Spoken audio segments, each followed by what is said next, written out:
This Lullaby, a romance novel by Sarah Dessen, revolves around the protagonist Remy Starr, an 18-year-old who grapples with trust issues in love due to her mother's series of unsuccessful marriages. The story is set during the summer before Remy heads off to college, and as the narrative unfolds, Remy's journey entails learning to place faith in her boyfriend Dexter and, more importantly, in herself, enabling her to embrace the experience of falling in love. The novel kicks off with the announcement of Remy's mother's upcoming fifth marriage to a man named Don Davis. Don is the owner of a car dealership, and he crosses paths with Remy's mother, Barbara, when they visit the dealership to purchase a new car. Barbara, known for her repeated commitments to relationships that often end poorly, tends to give her heart to unworthy partners. Consequently, Remy adopts an opposing standpoint, adopting a pattern of breaking up with boys shortly after they start dating or at the slightest hint of trouble. For both Remy and her brother Chris, Don represents just another in a line of stepfathers who enter their lives and then depart just as swiftly.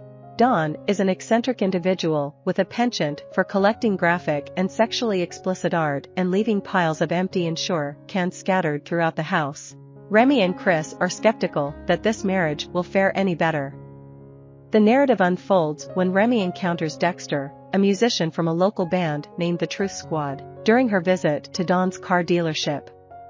Dexter doesn't fit Remy's typical type. He's outgoing, somewhat awkward, lanky, and remarkably romantic. Dexter, who exudes emotions openly, stands in stark contrast to Remy's cynical outlook. In her customary practice of delivering pre-planned breakup speeches to her casual dates after a few weeks, Dexter seems entirely out of place. However, Dexter is persistent, and over time, Remy finds herself unable to stop thinking about him.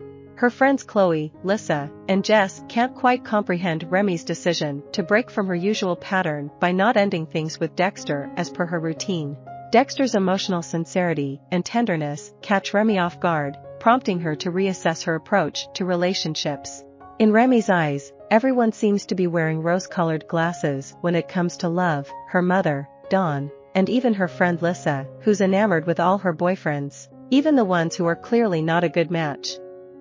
Despite Dexter's genuine and affectionate demeanor, Remy struggles to let go of her old patterns. Just as Dexter is on the verge of confessing his love for her, he overhears Remy dismissing their relationship as nothing more than a fleeting summer romance. Consequently, they break up abruptly. As Remy and Dexter go their separate ways, both drama and significant developments unfold in the Starr household. Barbara and Don tie the knot, but within weeks of their wedding, Don is caught having an affair with his secretary, Patty. Barbara is left devastated once again, and Remy can't shake the feeling that her mother has fallen into the same trap. Remy starts dating another guy, although she doesn't have strong feelings for him.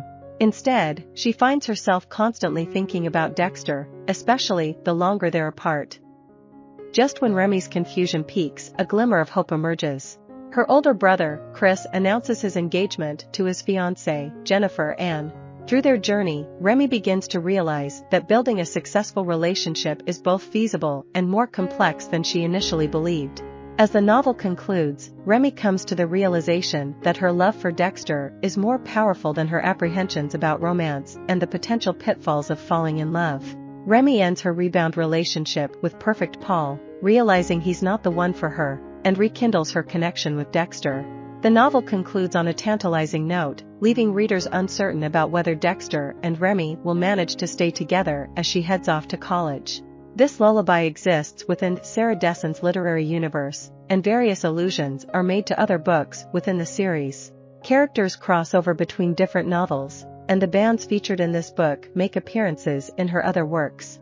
Remy and Dexter can be seen backstage in Just Listen, and both Truth Squad and Paul's band Spinnerbait make appearances in Saint Anything, The Moon and More, and Once and For All. Remy and Dexter's continued relationship is further confirmed in Someone Like You, solidifying their bond even after Remy departs for college.